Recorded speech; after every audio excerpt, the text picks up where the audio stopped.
Hello, this is Stories with Sarah, and I'm Sarah. Today I'll be reading Glass Coffin, which is one of the Grimm fairy tales. Alright. Let no one ever say that a poor tailor cannot do great things and win high honors. All that is needed is that he should go to the right smithy, and what is of most consequence, that he should have good luck. A civil, adroit tailor's apprentice once went out traveling and came into a great forest, and, as he did not know the way, lost himself. Night fell, and nothing was left for him to do but to seek a bed in this painful solitude.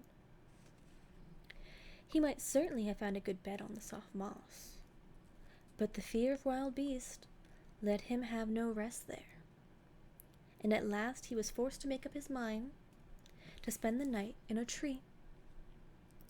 He sought out a high oak, climbed to the top of it, and thanked God he had his goose with him, for otherwise the wind which blew over the top of the tree would have carried him away.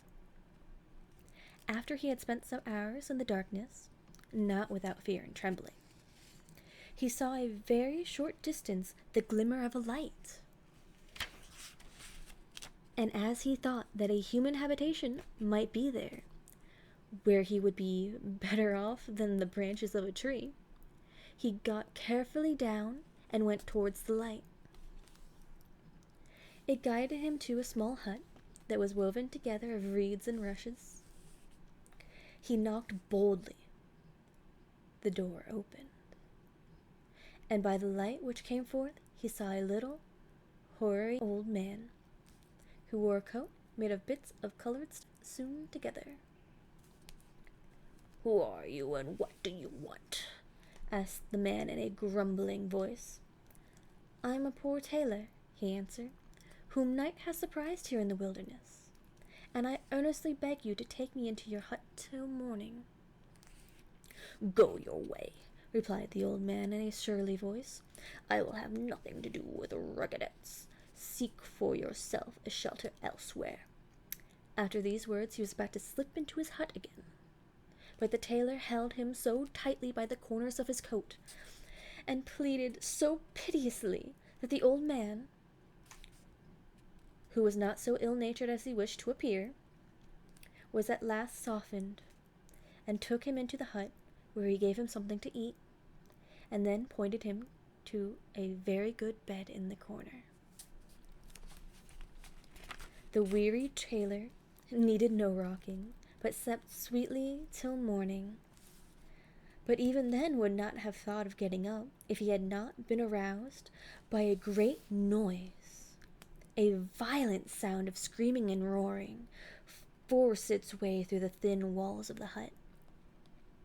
The tailor, full of unwonted courage, jumped up, put his clothes on in haste, and hurried out. Then, close by the hut, he saw a great black bull and a beautiful stag, which were just preparing for a violent struggle. They rushed at each other with such extreme rage that the ground shook with their trampling, and the air resounded with their cries. For a long time it was uncertain which of the two would gain victory. At length the stag thrust his horns into his adversary's body, whereupon the bull fell to the earth with a terrific roar, and was thoroughly dispatched by a few strokes from the stag. The tailor, who had watched the fight with astonishment, was still standing there motionless, when the stag in full career bounded up to him, and before he could escape, caught him up on his great horns. He had not much time to collect his thoughts, for it went in a swift race over stock and stone, mountain and valley, wood and meadow. He held with both hands to the tops of the horns and resigned himself to his fate. It seemed, however, to him just as if he were flying away. At length the stag stopped in front of a wall of rock, and gently let the tailor down. The tailor, more dead than alive, required a longer time than that to come to himself. When he had some degree recovered, the stag, which had remained standing by him, pushed its horns with such force against the door, which was in the rock, that it sprang open. Flames of fire shot forth, after which followed a great smoke, which hid the stag from his sight. The tailor did not know what to do, or whether to turn, in order to get out of this desert and back to human beings again. Whilst he was standing, thus undecided, a voice sounded out of the rock, which cried to him, "Enter without fear, no evil shall befall you thee." He hesitated, but driven by a mysterious force, he obeyed the voice, and went through the iron door into a large, spacious hall, whose ceiling, walls, and floor were made of shining, polished, square stones, on each of which were cut letters which were unknown to him. He looked at everything full of admiration, and was on the point of going out again, when he once more heard the voice which said to him, "Step on the stone which lies in the middle of the hall, and great good fortune awaits thee." His courage had already grown so great that he obeyed the order. The stone began to give way under his feet, and sank slowly down into the depths. When it was once more firm, the tailor looked around. He found himself in a hall which in a size resembled the former. Here, however, there was more to look at and to admire. Hollow places were cut in the walls, in which stood vases of transparent glass, to which were filled with colored spirit, or with a bluish vapor. On the floor of the hall, two great glass chests stood opposite to each other, which at once excited his curiosity. When he went to one of them, he saw inside it had some structure like a castle, surrounded by farm buildings, stables, and barns, and a quantity of other good things. Everything was so small, but exceedingly carefully and delicately made, that it seemed to be cut out by a dexterous hand with the greatest exactitude. He might not have turned away his eyes from the consideration of this rarity of some time, if the voice had not once more made itself heard. It ordered him to turn around and to look at the glass chest which was standing opposite. How his admiration increased when he saw therein a maiden of the greatest beauty. She lay as if asleep, and was wrapped in her long, fair hair as in a precious mantle. Her eyes were closely shut, but the brightness of her complexion, and a ribbon which her breathing moved to and fro, left no doubt that she was alive. The tailor was looking at the beauty with beating heart, when she suddenly opened her eyes, and started up at the sight of him in joyful terror. "Just heaven!" she cried. "My deliverance is at hand. Quick! Quick! Help me out of my prison. If thou pushest back the bolt of this glass coffin, then I shall be free."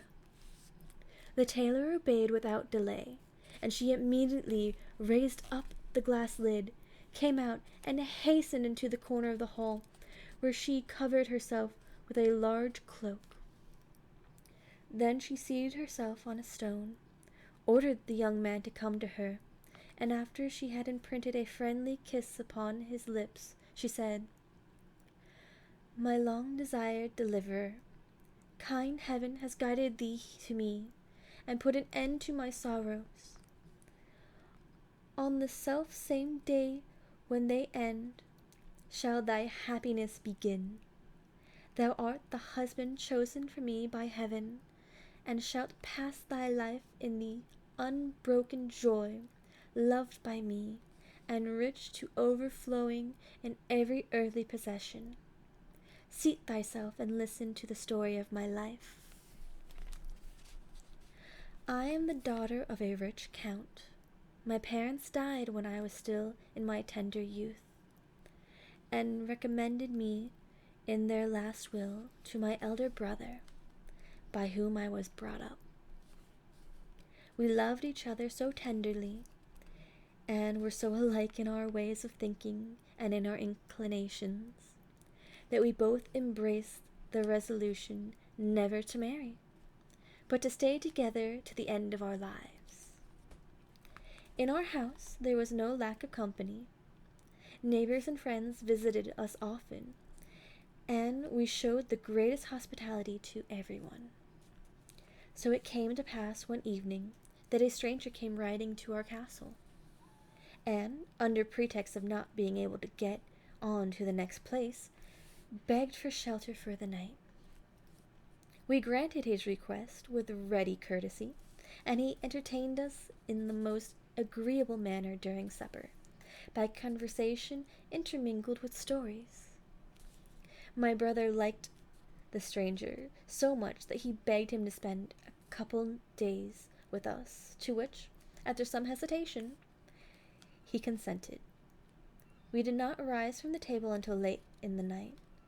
The stranger was shown to room, and I hastened, as I was tired, to lay my limbs in my soft bed. Hardly had I slept for a short time when the sounds of faint and delightful music awoke me. As I could not conceive from whence it came, I wanted to summon my waiting maid, who slept in the next room, but to my astonishment I found that speech was taken away from me by an unknown force. I felt as if a mountain were weighing down my breast, and was unable to make the very slightest sound. In the meantime, by the light of my night lamp, I saw the stranger enter my room through two doors which were fast bolted. He came to me and said that by magic arts which were at his command he had caused the lovely music to sound in order to awaken me, and that he now forced his way through all fastenings with the intention of offering me his hand and heart. My repugnance to his magic art was, however, so great that I vouchsafed him no answer. He remained for a time standing without moving, apparently with the idea of waiting for a favorable decision, but as I continued to keep silent, he angrily declared he would revenge himself and find means to punish my pride, and left the room. I passed the night in the greatest disquietude, and only fell asleep towards morning. When I awoke, I hurried to my brother, but did not find him in his room, and the attendants told me that he had ridden forth with the stranger to the chase by daybreak. I at once suspected nothing good. I dressed myself quickly, ordered my palfrey to be saddled, and, accompanied only by one servant, rode full gallop to the forest. The servant fell with his horse, and could not follow me, for the horse had broken its foot.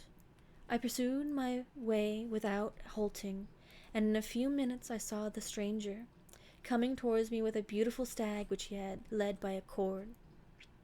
I asked him where he had left my brother, and how he had come by this stag, out of whose great eyes I saw tears flowing. Instead of answering me, he began to laugh loudly. I fell into a great rage at this, pulled out a pistol, and discharged it at the monster, but the ball rebounded from his breast and went into my horse's head. I fell to the ground, and the stranger muttered some words which deprived me of consciousness. When I came to my senses again, I found myself in this underground cave in a glass coffin. The magician appeared once again and said he had changed my brother into a stag. My castle, with all that belonged to it, diminished in size by his arts. He had shut up in the other glass chest, and my people, who were all turned to smoke, he had confined in glass bottles.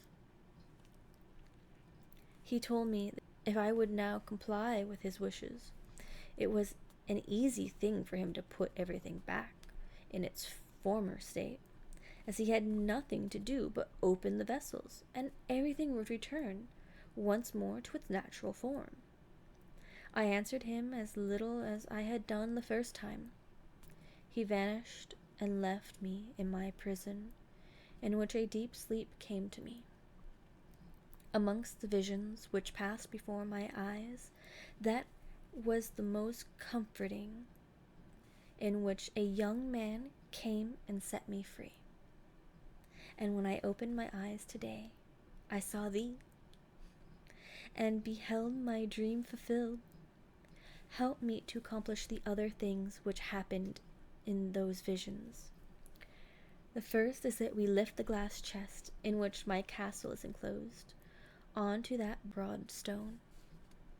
As soon as the stone was laden, it began to rise up on high with the maiden and the man, and mounted through the opening of the ceiling into the upper hall, from whence they then could easily reach the open air. Here the maiden opened the lid, and it was marvelous to behold how the castle, the houses, and the farm buildings, which were enclosed, stretched themselves out and grew to their natural size with the greatest rapidity. After this, the maiden and the tailor returned to the cave beneath the earth, and had the vessels which were filled with smoke carried up by the stone. The maiden had scarcely opened the bottles when the blue smoke rushed out and changed itself into living men, in whom she recognized her servants and her people. Her joy was still more increased when her brother, who had killed the magician in the form of the bull, came out of the forest towards them in his human form. And on the same day the maiden, in accordance with her promise, gave her hand at the altar to the lucky tailor. And that, my friends, was The Glass Coffin. I hope you all enjoyed.